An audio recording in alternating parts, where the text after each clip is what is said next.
is I come to my main sword, I reverse my grips, and then I have to pull these back and twist these out and back, and then bring both live swords out, and then these are live swords. This is a beginning juke position of both of these swords here. This is also a position with two swords. This tenchi, which is usually unarmed, is perfect for two swords as well. And a bend position as well. So to resheath, bring the sword around. Run the movement the back of the blade to the koiguchi, not to the side, comes in, and side comes up on the time. Note that this blade is off at an angle, so I don't cut myself. It's not parallel where I'm going to cut myself. And then having reshoot that sword correctly, but then bring out the wakizashi side up here, pushing the katana out of the way, coming around here. And again, you see me resting on the seifa. And the chiburi, the blood wiping in the Bujinkan, is more difficult. Most people can't do it, but Sensei does. But it is not the chiburi flicking. Sensei says that doesn't work. I don't know. I haven't put anybody down on the sword. But running the fingers, the index finger and thumb finger along, or the traditional Sensei does is very difficult. The middle finger is to here, to the mouth of Gucci of the saya. Kisaki goes in, and again, then saya moves up. Can't move saya up much because the sageo is attached there.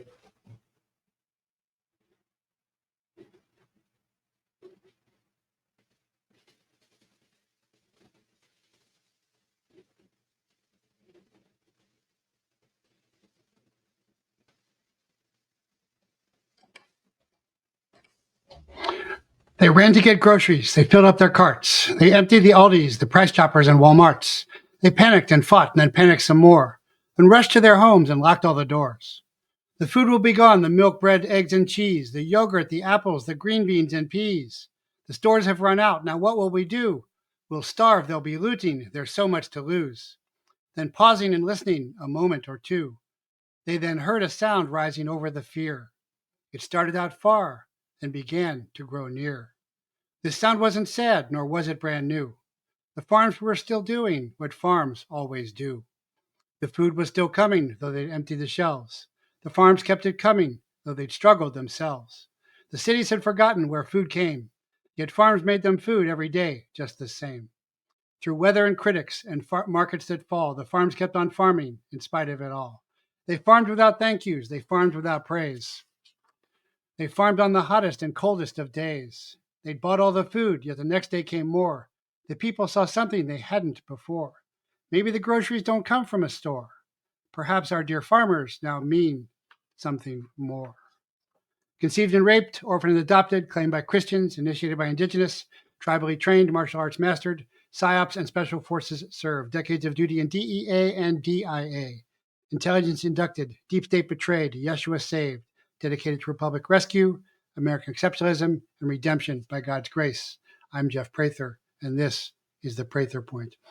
And that's a little example of what you can get on my patreon.com/Jeffrey Prather at the Point Patriot level, $25 a month, daily training videos in martial arts, shooting, self-defense, horsemanship, faith, movie critiques, all of that. Or you can go to the $15 level for deep dives. You'll see some of that today. I'll show you some reference documents, or $5 a month for curated news stories. Or you can always go over to my locals, jeffreyprather.locals.com, $9 a month, $9 a year, curated news stories. So lots happening today. I know there was no sound there for a second. You should have sound there now. Let me know. I see the Rumble rants up. I see Marco is 5x5 on Twitter X. So that's good. Keep it coming. Lot to cover today. That was a Du Pone poem came out through the Team America S4 by Anna Richards. Real nice little take there. Before we get going, please support the sponsors. Sat123.com, sat123.com. Get the Iridium 9555 satellite phone. I love this phone. I used Iridiums and Thurayas on active duty. The Inmarsat's okay, but this is for $95.95 a month. Phone's free, 24 month contract. There works anywhere in the world, 100% coverage. You got to be able to see the sky, but for emergencies, excellent to have. Recommended, and a lot of Team America members have that. 855-980-5830, 855-980-5830. Stay connected, stay secure. And also remember, you can go to Jace and get your prescription meds there. I had on the Jace doctor a while back. Here's a card for ivermectin dosages, just as an example. Great place to get that. You can also go and get your emergency survival food. This is what my daughter grows in our garden. And you go to heavensharvest.com, code JP15. Code JP15 works real well. Go into the jeffreyprather.com store, get your Faraday bags. You got to have them to bag up so they can't track you. Still got some of my books available if you want a signed set. Help at jeffreyprather.com. Help at jeffreyprather.com. Initiation, Boys Are Born, Men Are Trained, True Story, and Chase could be a true story. Terror at the Border, both always very applicable. So a lot to cover. Got a couple special guests coming on in a little bit. But before we get there, I want to jump into the highlights. Title is How to End the Two-Tier Justice System and Jail Fauci. That's the main thing we're going to be talking about here. But lots others as well to talk about and get into, and we shall. But before we do that, I want to go over a couple bullet points. Is Elon evil or just dumb? And then we'll bring on Team America. We'll bring on Liberty lawyer Tom Renz and Brigades founder Charity Lynch as the guests.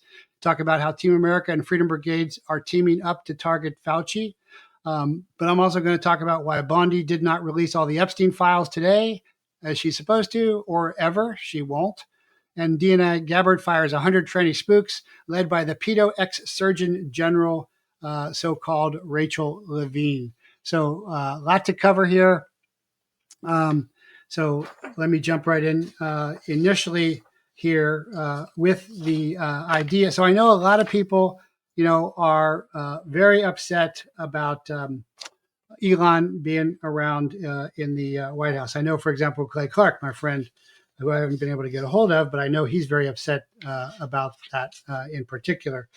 I know Bannon is. I'm not a real big fan of Bannon. Kind of too arrogant for me, but a lot of people like him. But I don't think he's so much evil, which is intentional harm, as he is dumb. And so this is an alternative theory, to maybe calm people, because he's a high-level asset. He's an asset until he's not. And I'm going to really center on him rather than, Larry Ellison at Oracle, Peter Thiel, and Alex Karp, but the same stuff who really apply. But they may really believe what they are saying. They may not be having a big plot to take over with Neuralink. I know that's not what a lot of folks think. That's why I'm offering you my alternative perspective, because actions reveal motives, and he's doing a lot of good, or so he says, so far in the White House. Oracle is setting up Stargate, a mega nuclear powered data center for processing big data. We're the big data. Palantir has a contract with the United States Army. It's also with a lot of police departments fighting alleged terrorism in tandem with Amazon Web Services, which hosts the CIA's and the NSA's data on citizens, again, on the large language model, the LLM, to the U.S. Department of Defense. And of course, Palantir has turned their eye on us. I'm aware of that, and that is through X as well. But the problem with all these systems that they're saying is so wonderful, Palantir, Stargate, whatever, is the systems are not designed to be factual, only probable. It is a stereotyping on steroids. If you thought human bureaucracy was bad, wait till you get AI bureaucracy. And Musk says he's promoting the Neuralink brain-computer interface, which is coming one way or another. I'm telling you, all you got to do is look into military hard sci-fi, like I read all the time, to mitigate the risk of a digital superintelligence. So he's afraid that computers will become more intelligent than humans. So they're not going to become more intelligent. And this is where Musk is dumb, and he's confusing truth with facts. So he says that talking and typing is too slow, and he imagines he can bypass our language interface and speech with his implant. But there are serious problems with his conception of human intelligence. Clearly, human intelligence is not due to high rapid bit transfer. A brain uses signals much more structured way than a computer does, which is why we expend only about a light bulb's worth of energy to perform tasks that a computer does while burning huge amounts of energy. Neuralink cannot implant ideas and doesn't read minds. Neuralink merely interfaces with motor control areas of the brain, not memories or thoughts. Just like AI is a scam, as I have said, so are the super soldiers. And Sasha Letopova has backed me up on this. There are no super soldiers. Musk confuses motor impulses with thoughts, and he believes Neuralink will someday be able to help us achieve symbiosis with computers and better align artificial intelligence with the human collective will. He does not seem to notice the difference between playing a video game faster and acting more intelligently. And this is why he is dumb and why he is not necessarily evil, but he is a sinner in that he is missing the mark. He cannot fathom how the brain works because he thinks of it in terms of a computer. The way cells like neurons use signals, we are not machines. The brain is not a computer. I'm not afraid of AI robots going to replace human, maybe for basic jobs. But Musk and his tech brothers, his tech oligarchs, may succeed in trying to build a technocracy. That is really what could happen. So they're not evil villains, and they're certainly not saviors. Instead, they are just kind of dumb computer experts, and they really may actually believe that AI technocracy would be good, but they are unable to understand the full implications, which is typical of scientists. If I've run intelligence operations with a scientist, and this is very typical of them all the time. So they're more simplistic than they are nefarious. And intelligent nature is decentralized, if you think about it. Although the human ability to think abstractly has resulted in our ability to use symbolic language and to engineer amazing technologies. So positivic social science, enamored of Newton's way of finding algorithms to predict and control, was dismissed by subsequent findings in complex systems science, which was developed in the 1990s. To put to rest the idea that organized by a centralized executive, in fact, therefore, Central Intelligence Agency is an oxymoron. It's very similar to how Darwin's evolution has been disproven. There are no transitional Australopithecines species ever found. It's garbage. When they got better microscopes, it didn't work, but it's still taught. Scientism is taught as science, and you're supposed to believe in it as a religion. But this disgraced scientific philosophy endorses hierarchical control of systems not grounded in reality. But this is where eugenics and transhumanism aim to replace traditional religious morals and norms. And that's really the satanic part of it right there, to replace connection and worship of God. And if you've ever wondered why Musk is obsessed with the letter X, the 19th century X Club, whose members included the infamous T.H. Huxley and Herbert Spencer, sought to replace cultural leaders with scientists who would manage society better than clergymen or politicians. That's what this is. All you got to do, want to see how bad that is? Just look at young Sheldon. Watch the funny little show about the young Texas genius who's a scientific genius and an emotional moron. And when he says, well, yeah, I should be put in charge of everybody because I'm smarter. So that's my take. And I wanted to get that out there because, people are very upset about that. Some of my good liberty luminary friends. And, that's why I'm not and not freaked out by him at all. And also wanted to talk about how the Epstein files are supposed to be released today, but they're not going to be released today. They're never, ever all going to be released. I just did a Substack on this the other day. I read you my Substack last time.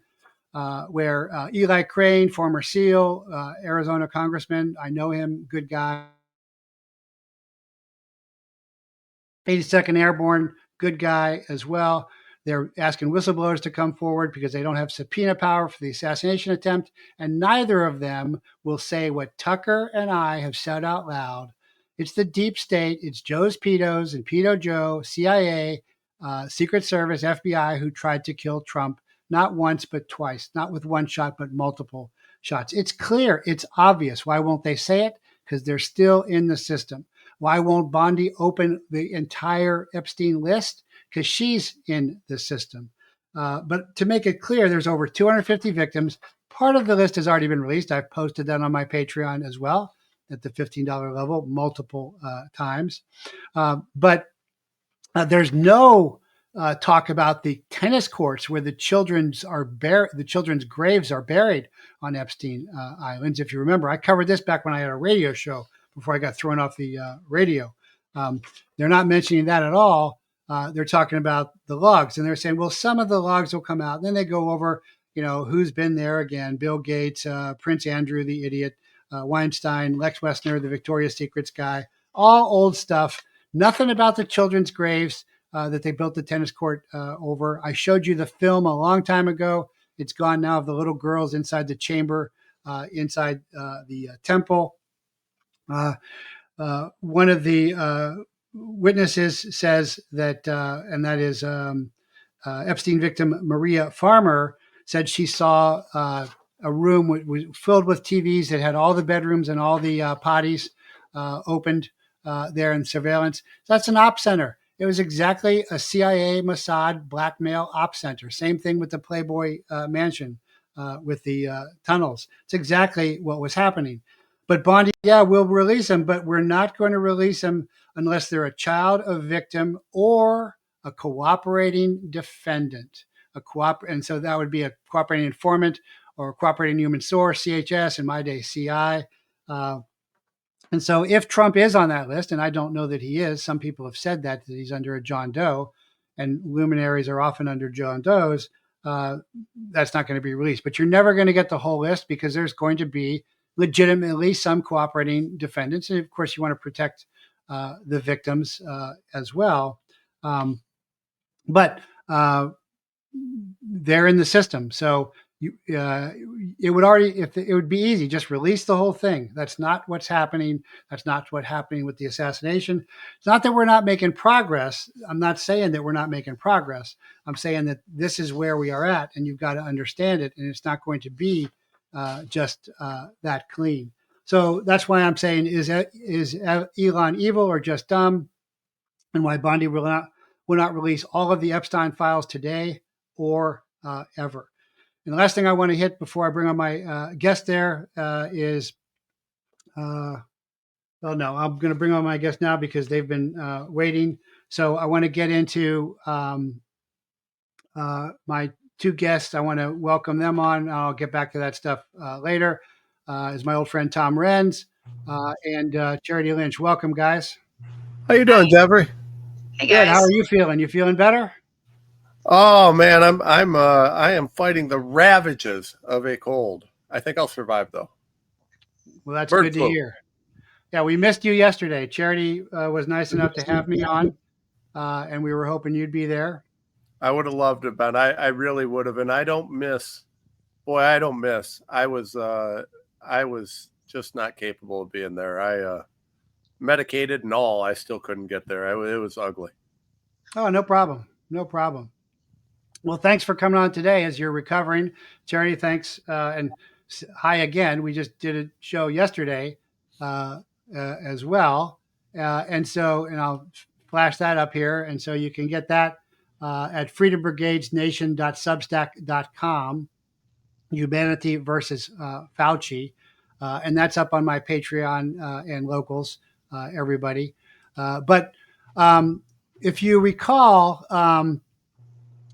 I did a show a while back with a great guest, Mark Muser, and we did a deep dive into the pardons, and he explained how Trump's pardons were totally constitutional, going back to Washington, quoting them to heal the nation from insurrection, exactly the term that was used for the J6. Oh, and by the way, I broke this on Charity's show yesterday, but I'll break it on mine again. Is Jeremy Brown, my friend, fellow Special Forces soldier, got out yesterday.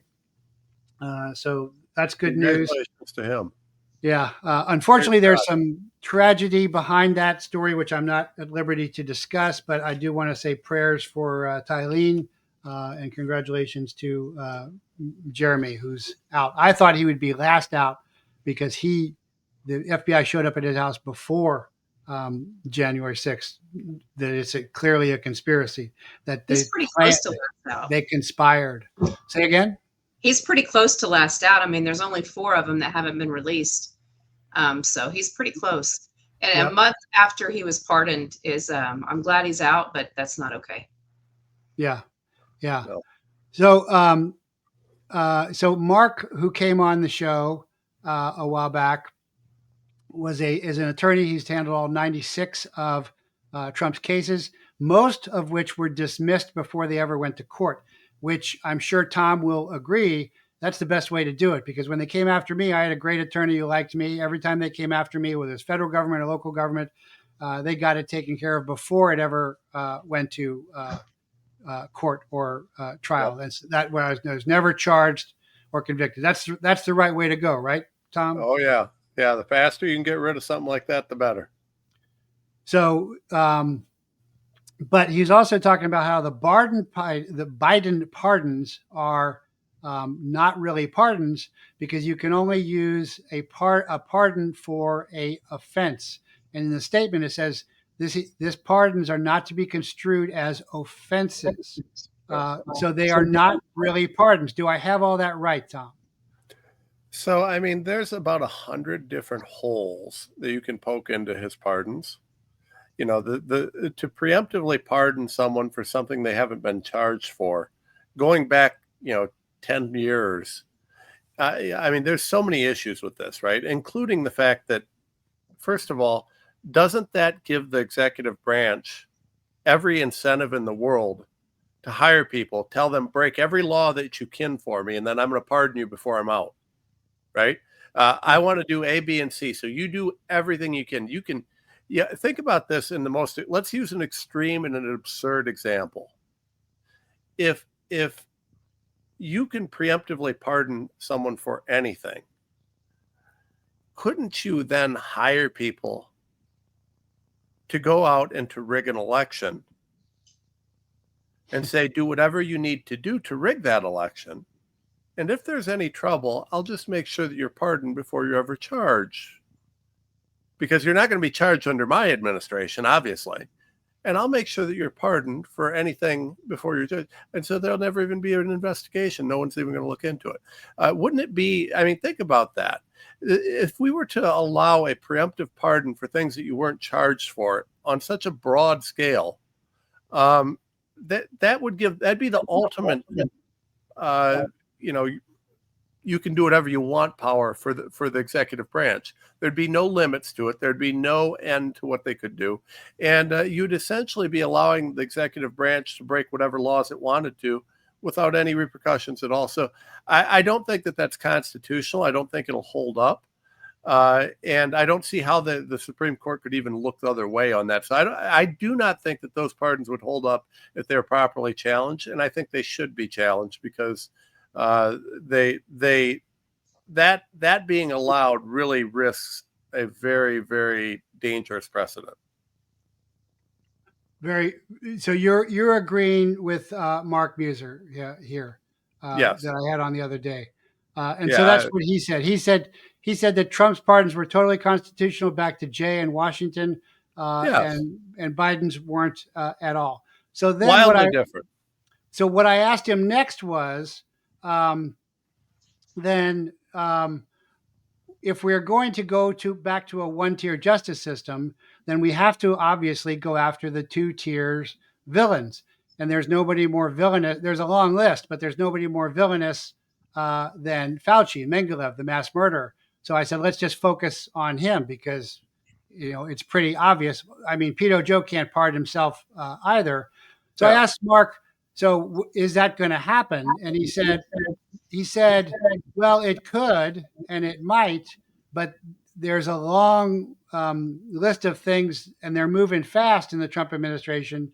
But there's a lot of problems to do that federally because of the corrupt judges, the corrupt U.S. attorney generals, which they Yeah. still haven't fired them all the corrupt assistant United States attorneys, and all the corrupt investigators that have been burning files round the clock while Patel and Gabbard are holding press conferences Yeah. instead, as opposed to doing raids, is what I think they should be doing.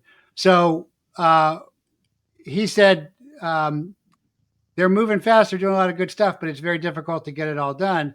And so he suggested that the states get involved in that. And that is based upon this letter here, which went to Mike Johnson and Thune about an inquiry into the response to COVID-19, really asking about Fauci. This is dated February 5th, and saying because we may want to indict him through a state grand jury. And Alan Wilson of South Carolina headed this up, but we've also got the Attorney General of Tennessee, Florida, Louisiana, Texas, Alabama, Idaho, North Dakota, Utah, Indiana, South Dakota, Arkansas, Montana, Missouri, Kansas, West Virginia, and Nebraska. Not, unfortunately, Oklahoma, yet anyway. And he explained very clearly that the states could do this because they have functioning, at least these attorney generals have functioning law enforcement, and they could move forward on this. So this came up in a Team America meeting not long ago, where I said, "Hey, we've kind of slowed down since Trump got elected because we were working behind the scenes." And this is where you can join Team America still. It's jeffreyprather.com/join Team America. But I said this is a really good mission for more of a peacetime mission, where the states can get behind the attorneys generals who are on that list and help them and support them politically and organize investigative packets, perhaps. And so for Team America, Florida's doing this, Oklahoma's doing this, Missouri's doing this, Louisiana doing. Texas isn't because we don't have a functioning team there. Arizona isn't. We have a team, but doesn't have a team leader. And I then contacted Charity because I thought this was much more of a Liberty Brigade's overt mission, where Team America missions are very low profile. And so that's getting us up to speed of what I want to talk about today, is because yesterday we did it so the brigades were listening. Today we're doing it so Team America is listening. I think I'm coming on your show next week again to talk about this, where we want to explain to the states, whether they're Team America or whether they're brigades or whether they're both, how they can support their attorney generals.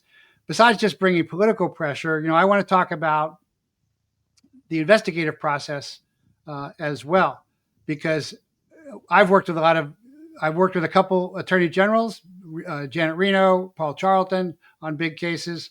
I've worked with a lot of assistant United States attorneys, and they want everything done for them.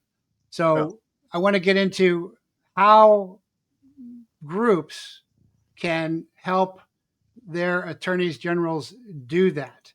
So I want to get into the granularity of that. Can you speak to that?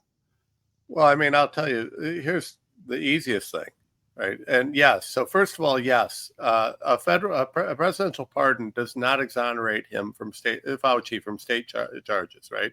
So he can still go to jail in a state for RICO case, fraud cases, murder cases, all sorts of things, right? And there's a ton of evidence. Yeah, there's tons.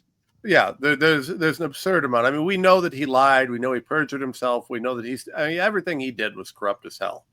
And with investigatory powers, especially the investigatory powers available to an AG, there is an immense amount of data that it could be retrieved and used. And understand that he's also accountable on civil claims, right? So Right. you could sue him civilly, especially under state law, and there are exemptions to the immunity he has as a federal official.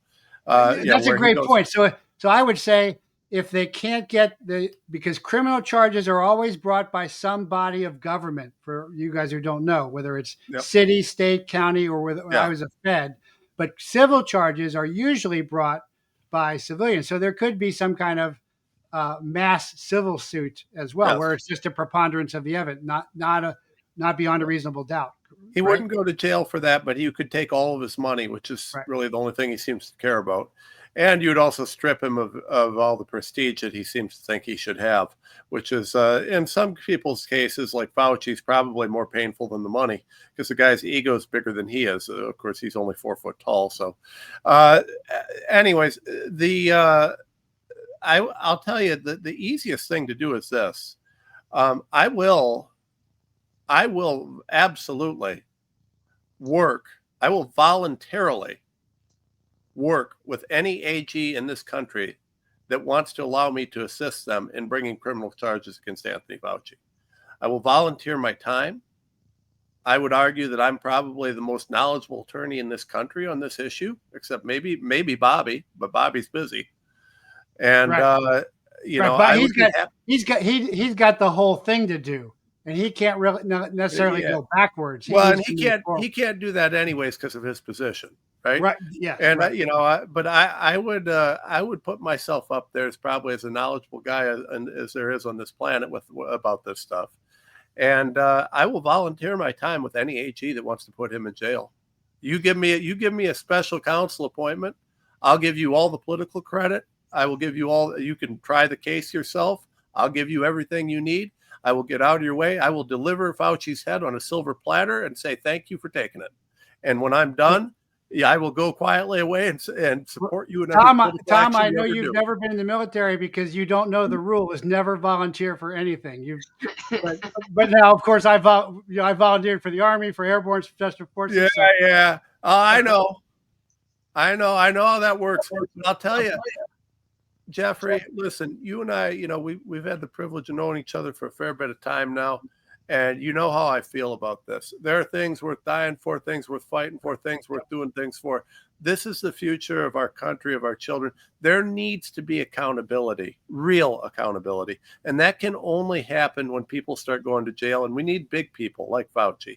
And here's the thing that I believe firmly.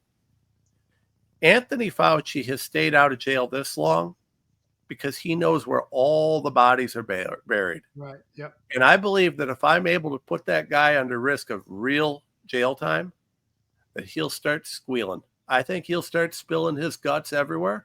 And the only thing I would like more than seeing Anthony Fauci in jail is seeing the guys who paid him off to do what he did in jail.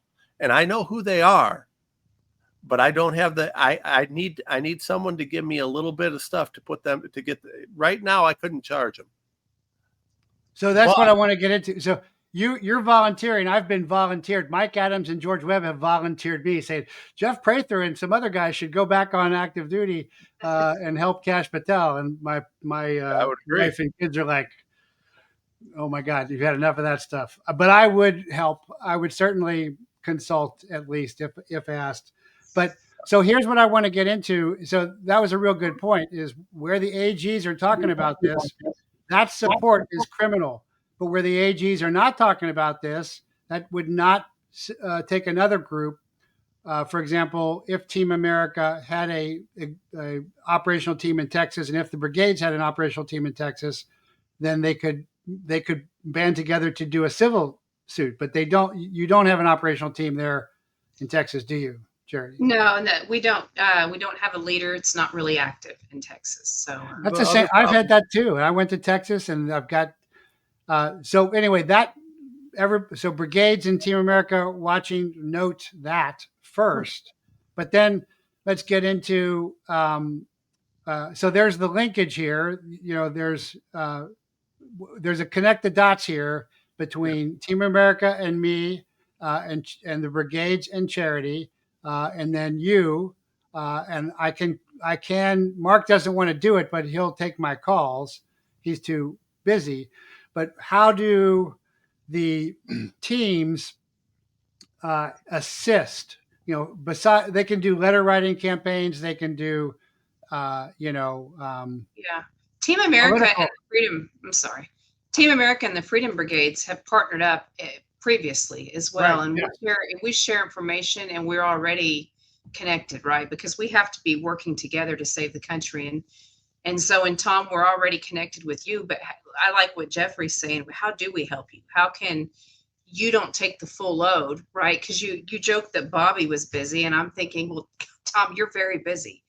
Well, Um, we all are, but that's why we need the listeners, the Team America members, the brigade members, Yeah. to step up. So all the evidence is there. So as a Fed, I know how this works. I know how it would work. I think I understand pretty well how it would work with a state attorney general. The most obvious thing is the state attorney general's special agents would collect the investigatory files and then present it to the attorney general's task force. Do you agree with that, Tom? Well, yeah. I mean, so what you got to do, the only way this is going to actually work is you've got to get these AGs. So these AGs, they're busy guys. And Right. even if they aren't busy, they're political, Right. which means they don't do 18-hour work days. Right. Okay. We all know how the politicians work, right? So I'm private sector. If I'm not working 12 to 14 hours a day, that means it's a day off, right? Right. An 8-hour work day is a day off. They've got to have some private sector guys that know this stuff, right? There's a few other lawyers out there that are okay on this. There's some guys that have done some good work here and there. I've got some people that have worked with me on some different cases. But what they're going to have to do is they're going to have someone who understands this and knows what bushes to rattle. They're going to have someone who's leading a team, and they're going to have a combination of investigations and legal guidance, right? So think about your days in the FBI and those days, Jeff. I was DEA. I was never FBI. So your days in DEA. So if you're investigating, you're working hand in hand frequently on a big case with the prosecuting attorneys, right? Right. And the reason is that they know what they need to check the boxes on the law, and they need you to go get it. And they've got a pretty good idea of whether it's there or not, or they wouldn't be investigating, right? They've got, so that's the process. You've got to have coordination between the investigators and the attorneys who know what to do with it so that they can guide the investigation. So what you've really got to have is a special counsel type appointment on this, someone who's dedicated to do it. Ideally, and like I said, you could do this on a voluntary basis, but you got to have someone to give you the authority, because you're going to need subpoena power. You're going to need subpoena power to get certain information. And you're going to also need, in this case, probably a friendly executive branch and friendly, Congress, which we have, so they're not obstructing. Because to a degree, because a lot of them were bought off on this, and all this goes back into the intelligence community as well. But to your point, yes. Yeah, so you're going to have that. Now, the good news is that if you got a smart attorney, if I'm sitting in that seat, it's pretty easy, because what I'm going to do is I'm just going to make public everything that I'm asking for. And so if I don't imagine that Bobby's going to let anybody underneath him obstruct me from getting something on Fauci if I'm publicly asking for it to prosecute him, because that would be a political suicide move. Everybody wants to see Fauci in jail. Fauci might be the most hated man on the planet, behind maybe Bill Gates. This is something that if it gets done and gets moving, would have the political power to really kind of steamroll forward. Well, I think this is what we should talk about next week when I come on, because to have force multiply our audiences to say, hey, this is a win-win, because they're politicians. When you're working with politicians, you always, whether it's real Republicans or rhinos or anybody, you still have to play to their self-interest. Always. All we got to do, and I would, bring in other attorneys that I know, but all we got to do is get one state AG to give me an opportunity to do this investigation. I'll do it for them. I'll deliver a head on a platter. I mean, this isn't a hard thing to do. We'll play that political game. I'll go to war. Okay, so I don't know how. So let's stop right there. Yeah. So what you're saying is, if one of the AGs listed on the letter that where there are Team America or there are brigades can reach out and say you're volunteering to be a special counsel for that attorney general. Do I have that right? Absolutely. 100%. Okay. I will volunteer my services for any of these AGs to help them put Fauci in jail. I will assist them in developing the case, and I'll assist them in dealing with the case in whatever ways they would want me to do it, within reason. Here's my only proviso. I will not lie, cheat, steal, or play political games. I will be honest. I will be transparent. And I will be seeking justice, and I don't care what that means to anybody. I'm going after bad guys, and I don't want to hear, well, but that would implicate Bill Gates. Good. Then I hope he goes to jail too. It probably will. Because that's what's going to happen, right? I'm not saying that happen. What does this then mean? So based on what Tom's just said, what's your next step with the brigades? Well, personally, I'm going to get a hold of the AJ here where I'm at and offer this, and then see if we can build a team around this if they're willing. If not, I am going to ask the other where we have brigades in the states that were listed of those 17 states, and I've got a list of them as well. We're going to ask them to go to their AG with the same offer and then start from that. I do think that if, for instance, if in Oklahoma he's not willing to work with us, then we're going to pester him. We're going to publicize this. Right. Yeah, we will get loud. So what's the best way to do? Is this a letter? Send a letter and then a meeting? So that depends on the relationship, right? So I'm going to call his communications director. But if you don't have the relationship, then you should probably send an email and then follow it up with the phone.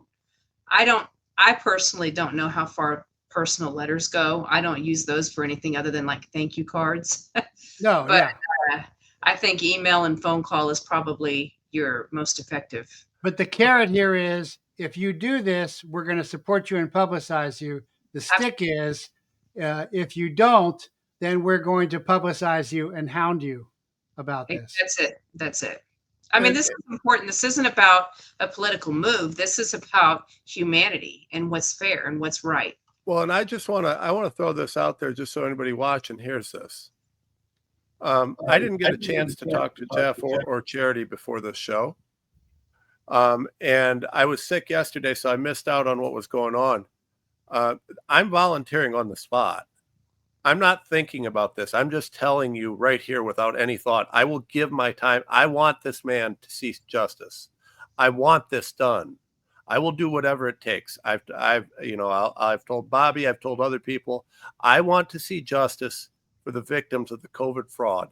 This disease was created in the Wuhan labs. We now say HKU5 COVID-2, which, by the way, let me stress this, HKU5 is the new MERS-based SARS-CoV-19, right? And it's the same thing from the same lab, the same bat lady. It's trending right now on Twitter, HKU5, and it is actually technically named HKU5-CoV-2, just like COVID-19 was SARS-CoV-2. It's the same. It's the same people, same stuff. Both work on the ACE2. Both almost certainly genetically engineered in that lab. And are they going to release this one too? The only question I have is, will Bill Gates run an event 201 before he drops this one? The foreign cleavage is a giveaway. So I work in competitive intelligence in GRIN, genetics, robotics, information, nanotechnology, competitive intelligence. That's my real gig. It's private. Nobody sees it because it's just for my good guy clients.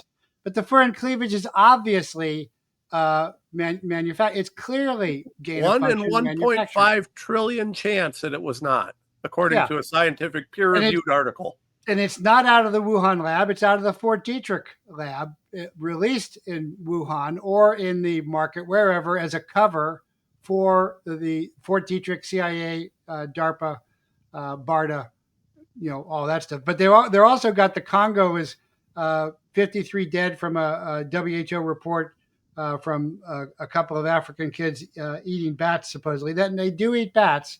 They do eat, jungle meat there. Yep. But I think this is also a setup for the next false flag as well. Yep. But getting back to the details, so this is a good connect. So I see from the top down where this is going. Let's talk. So, and this is all on you, Team America, team leaders, and brigade leaders, and not us, although we'll certainly assist. And Tom volunteers, is to make that initial contact. So, for example, we do have contacts with the Louisiana Attorney General. So I'm hoping that the team leader for Louisiana is listening, and that's a place that will move forward. And then once that happens, if there is a response, and then all the efforts will be coordinated there initially, right? We don't want to shotgun stuff. We then want to focus on that, because that precedent can be used that precedent can be duplicated everywhere else. Correct? Yeah, Absolutely. no, it's got to be looked at and investigated properly. And then what you do is you share. So because this is a state level prosecution, the prosecution would be slightly different in each state. So the law related to, say, RICO may be slightly different in Louisiana than Texas. I don't know for sure, right? And I'm licensed in Ohio. I would be working with and through an AG, so I'd be allowed to do that, presumably, if given the special appointment wherever I'm at. But here's the thing. So what you do is you structure it around the state's specific laws. And then what you do is you share the data because they're similar. They may not be identical, but they're similar. You share the data. At that point, we could generate an interstate task force. Yes, absolutely. The data is going to be similar. So you share the data, you share the evidence, and you share the structure of the charges and what you're doing in each state. And then you ask as many states as they want. You guys can all bring this charge. One of you, it doesn't matter. We just want to see Fauci in jail for the rest of his life, plus another 100 years. I think maybe we keep his corpse in the jail cell just to as a showpiece for the next 200 years. Now let's walk. So that's top down. Let's go back to bottom up. So with the teams, between the three of us, we know all the medical professionals, and we know all the evidence. Although probably you and Charity are more expert in that than me. But how can the teams? How can civilians gather or guide evidentiary information packets? Is that doable? The problem is, and I've seen this in a couple cases. So we have a couple AGs in this country that are heroes and that are doing good things. You've got the Kansas case against the vaccines. You've got a couple different cases out there, and they're doing yeoman's work. But the problem is that they're approaching it as an AG that's not been focused in this, right? Because unless you've lived this around the clock for 5 years like we have, you don't know what you don't know. And the amount that you don't know is terrifying, right? So I've seen some of these guys that have brought forth cases, and they did this much when they should have did this much. And It's because they just didn't know A, B, or C. They didn't know about, these different things. So it's not that an AG it couldn't just jump on something and do something, right? There are some very apparent issues, available, and opportunities available to take a guy like Fauci and put him in jail. The issue isn't that he couldn't be done and that someone couldn't be done. It's just that we have one shot to do this in a maximal way. And it needs to be done is in the most profound way imaginable. There needs to be justice for the millions and millions of people dead, injured, or dying from his actions. So let me ask you this then. I have a thought for that though on Yeah. your question, Jeffrey. So perhaps the way, if as we were going in this, once we got the attention of the AGs and we got it going, perhaps we could use the teams for finding evidence. If as we have 100%. people calling in, and actually some of these guys are really good at research, Yeah. so they could help us with the research, but they could help us find, like in Oklahoma, we would need Oklahoma cases. And so they could help us find those people, and the teams there would be, I mean, that's priceless, If right? I can just interject this real quick, because you're on to some. So one of the first things I would do if I were able to do this. So let's say that a magic wand is waved, and someone says, "Renz, you've got special investigator powers. You've got the powers of the AG's office of whatever state. You can investigate as you choose, and you get the." So the first thing I'm going to do is I'm going to start calling the people I know, and that's a lot of them. And the reason I'm going to do that is I know this stuff inside and out. But you're a fool if you think you don't miss things. So what you do is you create teams. You create medical teams, you create legal teams, and we've got one shot to do this right. One, because this is the crime against humanity. There has never been I believe that on a global scale, more people will have been killed or injured from the combination of COVID and the vaccines than World War II. I think this is probably one of the greatest crimes against humanity in human history. So we've got one shot to do this right. You get the teams. You create teams. There is no room for ego. There's no room for anything but truth, integrity, and moving forward. So you get teams of doctors, teams of lawyers, and teams of investigators. I've seen you do that. I saw you do that at a house in Texas. I was there. I've done it a few times. The whole house was filled, and you were paperwork everywhere, and people throughout the house. And a lot came from that, by the way. But this is I actually sometimes don't tell anybody, but sometimes I know what I'm doing. But you create teams who are experts in what they do. You pull them together. You let them do what they do. You take what they've got, you take the best of it all, and then you use it. There's no preconceptions. You start from the beginning. You tear apart every premise. You pull this away, right? I know what I think Fauci should be charged with tomorrow. But if I've got one shot to make sure that he is getting the optimal charges filed against him to represent what's happened in this world to so many people, you can be damn sure I'm going to make sure I do it right. And that means you bring in everybody necessary to dig into this in the most thorough, comprehensive, and independent way humanly possible. You make sure that you dot every I and cross every T in so many ways you can't imagine. And by the time we hand that AG this case, it is so absolutely perfect. It is a gift from God. We make it so good that it doesn't matter if you've got the most corrupt J6 judge on the planet. You can't miss what's going on here. And then you just make sure that you've got, like I threw in the corrupt J6. I'm sorry, I've had some troubles with some people I didn't like. Some of the stuff in the judiciary is pretty nonsensical right now. But you pull this together, you bring it into play, and you slam this down on the table, and you make darn sure that you have optimized every opportunity to do this in the most perfect way imaginable. And so the selling point here is, again, I'm speaking to the team leaders and the brigade leaders who are going to go find a way to get to their AGs. Although Charity and I are going to go, well, Charity's going to talk to the AG, and you and I might talk to the former AG in Oklahoma. Yeah. Is because you're exactly right, Tom. I know this is an AG or an AUSA looks at this. Well, an AG or a state attorney looks at it and goes, oh, this is so much work. No, it's really not. It's all been done for you.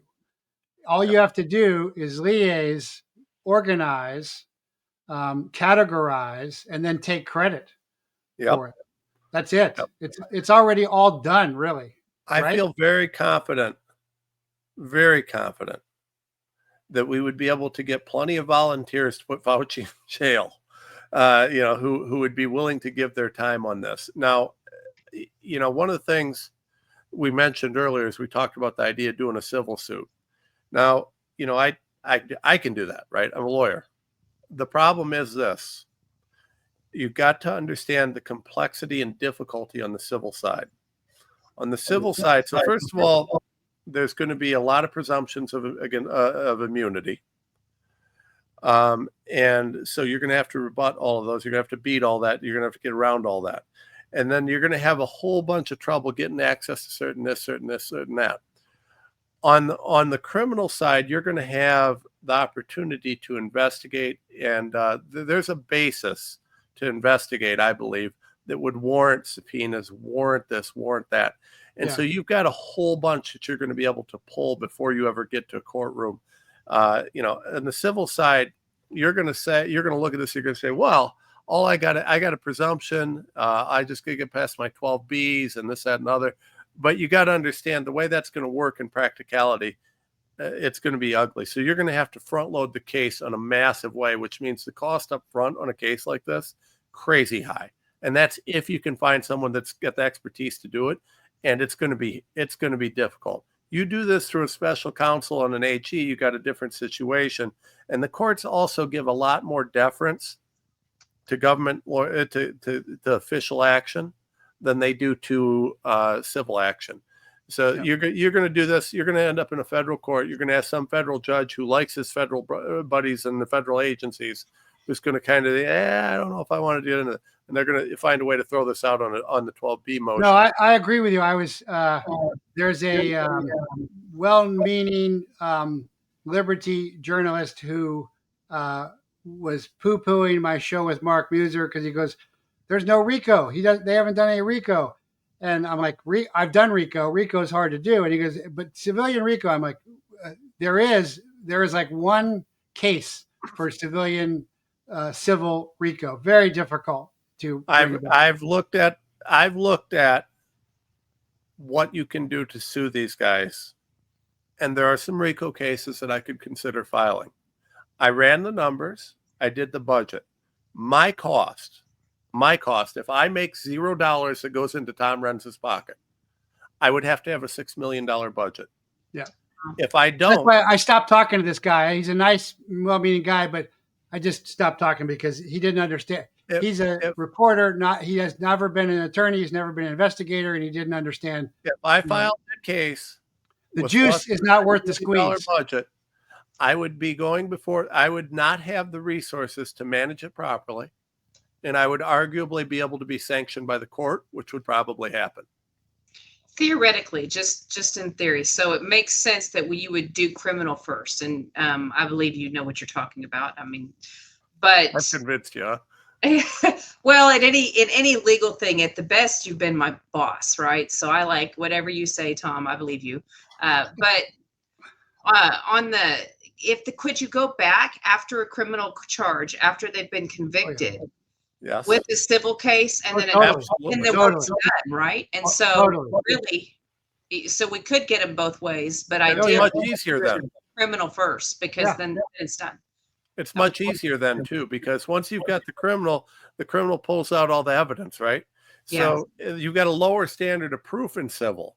It's like the OJ trial. OJ didn't get a guilty on the criminal, but he got a guilty on the civil. Exactly. It's a lot easier because of the evidence versus reasonable doubt. Right. Yeah, you've got a lower standard of proof, but you let the criminal guys get all the evidence, and then you sue his butt civilly once you got all the evidence because you got a lower standard of proof. And the work's done. Yeah, It makes sense. Good. Well, this is great because I think we've really laid out a pathway. So to summarize, first we decided and agreed with Mark is that the way to go after Fauci most exponentially, most efficiently is the states, not the federal government. The federal government, DOJ, they've got their hands full with everything else. That's number one. Number two is we want to focus on the AGs that have already spoke up. Number 3 is we want to focus on the AGs that have spoken up where we have active Team America teams or brigades working. Uh,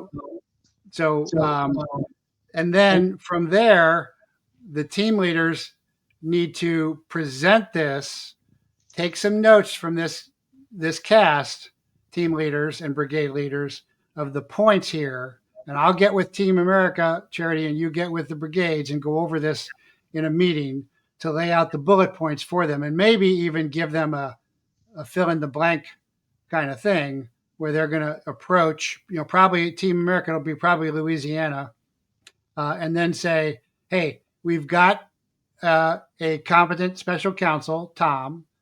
We've got resources, and we need to list those, all the docs that are expert on this. Sasha Latapova.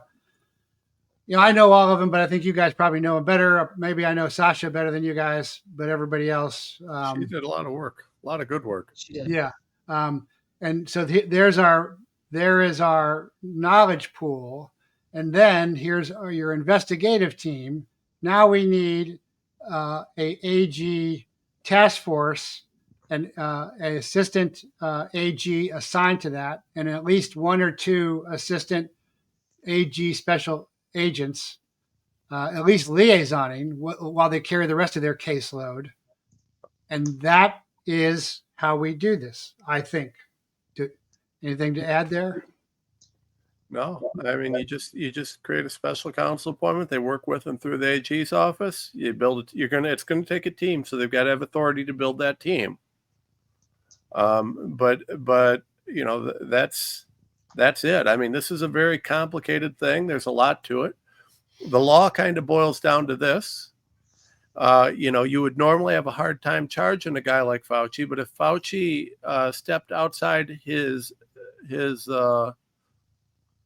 duties and his job, which if he was breaking the law, he did, then that may be prosecutable on a state level. I mean, and that's the thing. And I think it's very clear in my mind that he was, if Fauci's job was, to try and keep people safe and healthy and this, that, and other, I mean, he didn't just, look what he did here. I mean, he had Chinese in American Army uniforms. I mean, I've seen the photos of it. Well, I mean, we literally, Fauci would have almost certainly, going back to 2014, 2015, when Ralph Barrick and Eco Health Alliance were transferring the tech and the know-how to China so that they knew how to create these gain-of-function viruses. I mean, we literally trained China, the CCP, on how to create bioweapons. I mean, now I'm sure that someone signed off on that, but who? And was that really within their authority to do so? Well, that's the DARPA, BARDA, deep state, special compartmented projects. Just like we trained the Mujahideen, we trained the Zetas, except this is biowarfare.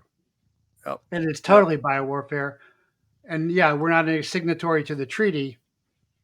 But, another part of this is, I don't know if you guys have seen this, but this Intel Link chat has been leaked where all these NSA, CIA, DIA too, my old agency, trannies are talking about their fetishes, their kink, being castrated, all of this on classified channels. And this is not only have the intel agencies' eyes been looking in, but they've been looking down when they should be looking out and looking up. And so this is a mess. And so what has happened here is that Gabbard just removed 100 of them, fired 100 of the worst. But the real connection here is where this came from. Gabbard didn't uncover this. They civilians, like what we're talking about here, I'm making an analogy to what has been done here, what can be done and really has already been done, is there are those who have cultivated sources within the NSA, the National Security Agency, one employee, one former employee, who provided the chat logs from the NSA's Intel Link system of all this. That's how this came out. And I actually knew some lesbians who were, bisexual and multiple female partners and a husband and everything way back in my day. That's 2000s. But that's how this came out. So, and then Gabbard acted on it. So there's plenty of precedent for this to follow through.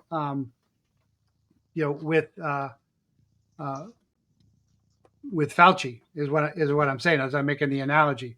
It really, it's already done. It's already broken. It's not like it's just broken now. Although I am hearing that from my intel sources that they're moving these people, or they're taking them off of one line and they're putting them on another under a different name. If you're in the CIA, and if you're in clandestine human services, that can be done. So that may be happening as well. So it's problematic there. But I was going to talk about that anyway. And the background for that really is this former tranny Surgeon General Levine, who really wanted to drop the ages for having gender surgery, which is really child mutilation and torture. So there's the connect inside the intel agencies that FBI whistleblower Ted Gunderson made about the CIA and the FBI trafficking children, torturing children, raping children. Because lesbians and homosexuals are one thing. Grannies are a whole nother thing. I've had lesbian soldiers. They were great. They cut their hair, passed their PT test, didn't get pregnant. I've had some good homosexual soldiers. Trannies are after children, as far as I'm concerned, period. And that's what this is. And that's the connection that was happening through. And that's coming from my inside sources, inside the intelligence community. So I just want to make that analogy there, if that makes sense. But there's another problem, and that is, there's a former Army captain. Now she's associated with Code Pink, but I don't care. Army Captain Josephine Gubil, 17-year Army veteran, lost her legs to an IED, and she's saying that she's seen documents that link congressmen to alleged spy activity for Israel. I have no doubt that that's true at all. Not just one congressman, but many congressmen who have dual citizenship as well. And so that's a problem to overcome again, because I think a lot of Congress is corrupted, even the good guys on this. So I'll let you weigh in there, Tom, and then Charity. Well, I think that there's no question that we're dealing with a massive level of corruption. I mean, just what we've seen so far, from Doge and that crew is mind blowing, right? I mean, I guess it's not really mind blowing for anybody that's ever had to deal with anyone anywhere near Washington. It's probably not only not mind blowing, it's almost expected. And I mean, really, I don't know. It's like we all act like we're surprised, but you make $200,000 a year, you go in as a congressman, and you come out as a multimillionaire. I mean, how do you think that's happening? Does anybody actually believe that it's not corruption? So, I mean, the only thing that's happening now is I think that we're shining light and we're looking at it, right? Nobody wanted to look at it. It was the dirty secret that everybody knew and nobody wanted to look at, but the country was collapsing. The corruption has gotten so severe that we're losing it, right? I mean, everything about our country is collapsing on a profound scale. And so it just got so bad that people had to wake up and we had to actually look at these things that we didn't want to look at. And so now we're looking at it and it's like, wait a second. Yeah. Why is it that all these people are, have $100 million when they leave Congress, but they're broke when they come in? Why is it that, how do you have a multi-trillion-dollar budget? Where's that money going? How can you possibly spend that much? I mean, what are you doing with that? And what are we getting out of that? Why is it that our bridges and infrastructure are crumbling, but we're spending more money than every other country in the world combined? So, I mean, this is of course the congressmen are owned by foreign this and foreign that. I mean, you, Jeffrey, and others have turned me on to, and, I started to learn about brownstoning and some of these other things that they do to these guys. And, you come in there, you get elected, and a lot of these guys get elected, go to Congress, and they're good people, bright-eyed, go down there, they're going to save the world. 5 minutes later, they get brownstoned. 10 minutes later, they're like, someone says to them, hey, you got two options here. You can leave Congress a rich man, or we've got these pictures of you. Which way do you want it to go? And I mean, it's just so universal and so pervasive in Washington that it's mind blowing. I find, the whole city kind of makes me sick on some level. It's very sad. I would agree with you on that. And, it goes back to before Obama, but the first thing he did after the Matthew Shepard Act, which was a racist act in itself, but he took the cap off lobbying. How can you take the system and make it more corrupt than to take the cap off of it completely? That's what's happened. We've compromised who we send down there. I've often said that we need people running for office that are that love God and this country more than money. Because if you don't, you can be bought. And if you can be bought, you will be bought. You can't have a republic without a virtuous populace. You can't have a virtuous populace without morals and ethics. Yes, that's it. Exactly. And so I think that we have to have people that don't just say they're Christians, but that actually spend time with God. Jeffrey insults me every now and then and calls me a politician. And I go out of my way to not do that. Even though I'm involved in the political realm, I try to keep that time with God every day to keep my center so that I don't become a politician, because it's important. We need more of that, because what we've seen is that's why we're where we're at, because they compromise them. If you can be bought, you will be bought. We have to get people that love God more. Well said. Well said. Which is why they threw Jake Lang and company out of CPAC. And again, why Bondi's not going to release all the Epstein files, and why Mills and Crane don't have subpoena power for the assassinations attempt. So, but I think we've laid out, a good plan that we're offering to our organizations to move forward with this, and that's the most important thing.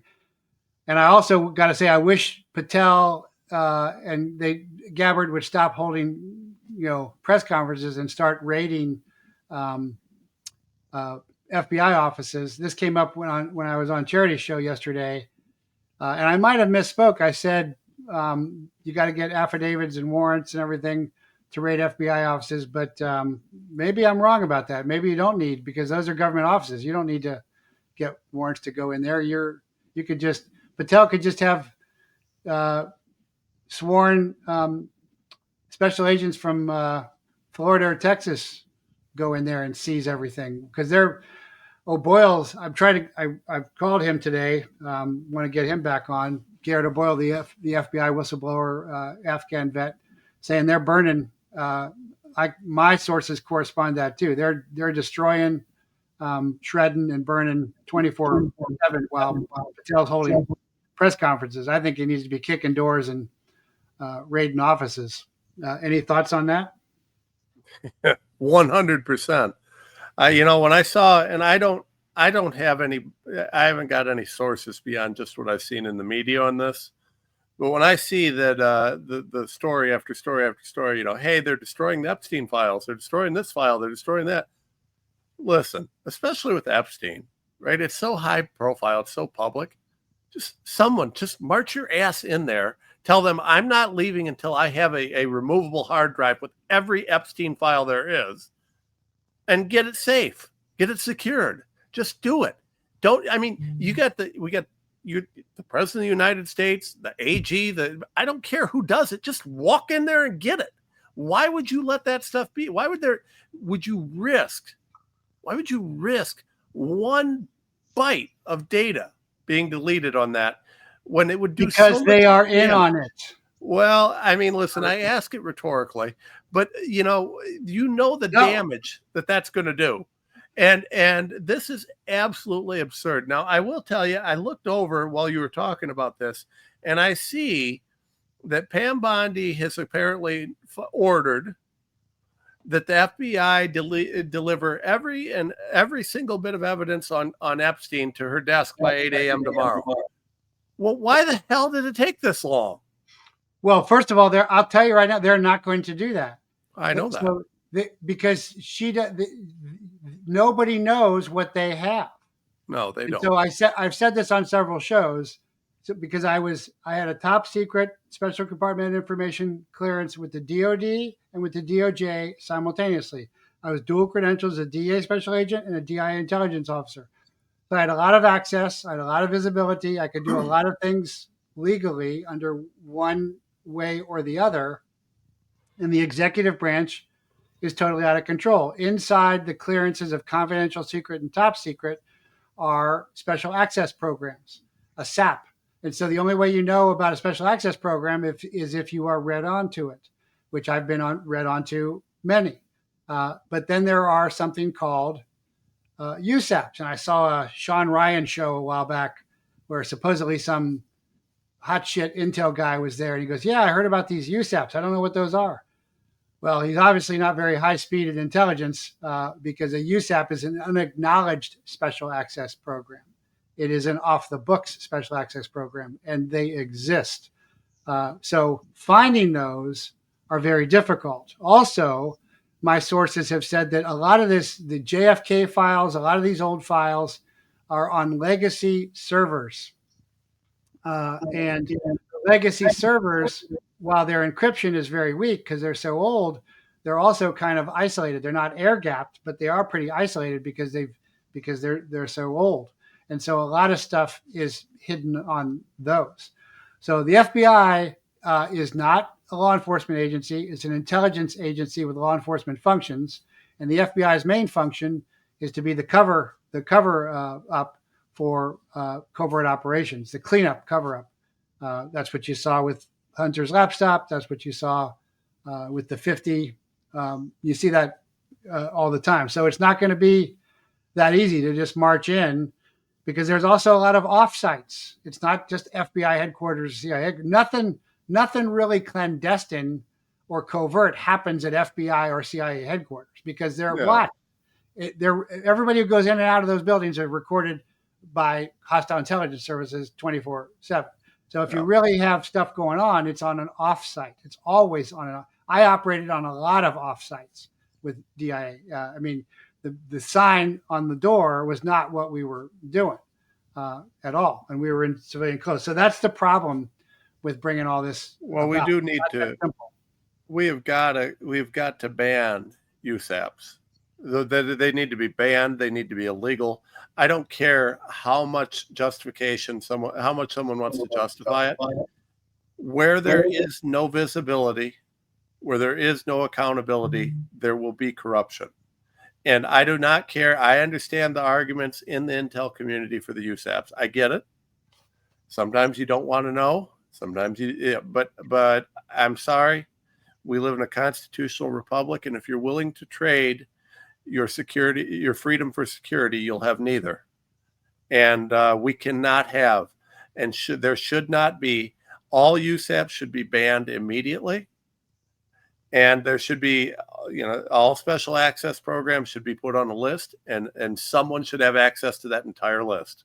That's the only way that we're going to ever actually eliminate the deep state. Because right now, you and I both know, Jeffrey, that there are more contracts that don't exist with private companies to do things that nobody wants to know about, and where those private companies are given special immunity, special protection, special this, special that, but through these USAPs.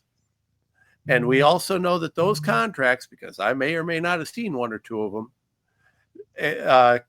provide that you can't acknowledge a contract. You can't acknowledge it in discovery. You can't acknowledge it under oath. You could be subpoenaed before Congress. And if you ever acknowledge that contract exists, or anything that's going on there exists in any way, shape, or form, you won't just be in jail. You'll be under the jail that doesn't exist. Uh, these programs are structured that way, and essentially you are contracting to give up your soul if you participate in these, and there is no accountability. And those are the programs that they use to do the things that are conspiracy theory rumors on the internet that people know are happening, but no one can ever find a reason or a way to prove that they exist. How is Well, that for true legal? I'm sorry. Go ahead. So you guys, I'm like civilian, right? And I just do the legal work when you guys need help and organize people. That's illegal as hell. You just blew my mind that was something that they knowingly put out there. You didn't know this? Okay, I- so the Black I Book don't know what operations, were the Black Book operations, and Jeffrey, you tell me if I got this wrong. The Black Book operations that occurred, DIA, CIA, and all these different companies. Well, you see about these operations about DIA, CIA partnering with the drug cartels to do things that are unthinkable. Those are USAPs. They don't. The CIA doesn't do it directly. They partner with their private organizations. Think Blackwater. Think some of these other groups that are out there. I'm not saying that Blackwater is necessarily doing this. I can't prove that because you wouldn't be able to prove that because the contracts don't exist, right? Except they do. But within that contract is a non-disclosure agreement on top of a non-disclosure agreement on top of a non-disclosure agreement, all covered not by just contractual power, but the power of law.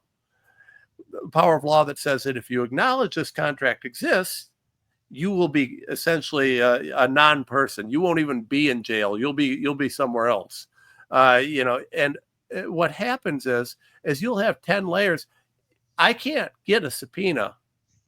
I can't get an order from a court that can require that you disclose that. You won't be able to disclose it in court. You won't be able to disclose it under discovery. The judicial branch has no ability, no authority, no capacity to ever see that. And here's how they do it. Now, I would argue, you may say, well, Renz, that's an issue. There's a separation of powers issue there. Oh, yeah, you're right. But guess what? If you violate that, you're going to be gone. You're going to be disappeared from this planet before you ever get to a courtroom for me to get you anything done with it. And that's how they're enforced. It is wildly illegal. It is completely unconstitutional, but it is never going to see the light of a courtroom because you will be disappeared if you ever acknowledge this. Like I said, I may or may not have read one of these contracts or more. Well, I always, go back to my PSYOP and Special Forces days working with the Contras in the 80s, and then getting called in after being in plain clothes for 9 months into the Special Operations Command South in Quarry Heights in the tunnel to sit behind the SOC South commander who was briefing the new incoming general who was saying, are we going to end up before Congress like Ollie North? Because Ollie North was running an illegal covert operation. And my answer to the colonel and the general was, no, we're doing everything we're chartered to do. We're doing contra order of battle. So you can do covert operations correctly. I often point these out in my show. Jack Strong, Major Koblinski, the Polish patriot who recruited himself to the CIA to save his country from the Soviet Union, never took a dime and said, the CIA didn't recruit me. I recruited the CIA. I never betrayed my country. I betrayed the Soviet Union. There are guys besides me who have done this right. You can do it right. And you can also do covert operations to protect hire, where, boss, you don't want to know about this. Trust me. I understand, but the problem is where there's no oversight, there's going to be corruption. No, I know, and you're quoting Benjamin Franklin there. I got your quote there, and of course, it's out of control today because we're an empire. We're not a republic anymore. Just as that's where I'm at. But anyway, this has been really great. I don't see any questions. Does anybody have any questions before we wrap up of Tom or Charity or me? I think we've really, just lots of positive comments. I don't see any questions at all on that. So thank you guys so much for coming on, and especially for Team America and Brigade folks. I think we've laid out a clear, connect the dots path forward to go get Fauci. And I thank you both for doing that. And I am proud and honored to stand with you on that. And, too many shows are just like talk, and then nothing happens. We are giving you guys, as I always try and do, options, answers, and solutions. But you got to get off your ass on your couch and get involved, like Tom, like me, and like Charity. Okay? So thank you both for coming on. Really appreciate you. I'll send this to you shortly. All right. It's good Thank seeing you. God bless. Okay, so great show. I really got a lot out of that. I learned a lot of that, connected a lot of dots. Yeah, drinking from the fire hose, not at all. Yep, true, very true. But remember, he was set up again and again, shot, sexually slandered, falsely charged, and convicted. But by the power of prayer, providence, fortitude, a fearless faith, and invincible conviction, he and we carried the night. The faceless, soul-sucking techno-bureaucrats who thrive on your fear now tremble in their federal dens. They slink off like Harris, not even to dare show their faces, haunted by 1,000 ghosts of murdered babies, raped children, and sacrificed soldiers. To all Team America teammates and all American patriots everywhere, all Liberty Brigades who have toiled, suffered, and served silently behind the scenes and sacrificed ceaselessly, know that your blood, sweat, fears, and tears were integral in ways you cannot imagine and may never know on this earth to November 5th's triumph. But heaven knows. God bless each and every one of you. I'm proud to know you and stand with you on the human terrain that Trump, you, and we have taken and made sacred. The resistance has rejected the glamour of evil. America has embraced her virtuous heritage. Freedom is never given. It is earned, fought for, won, and taken. On November 5th, 2024, we took it. And this time, we must keep it.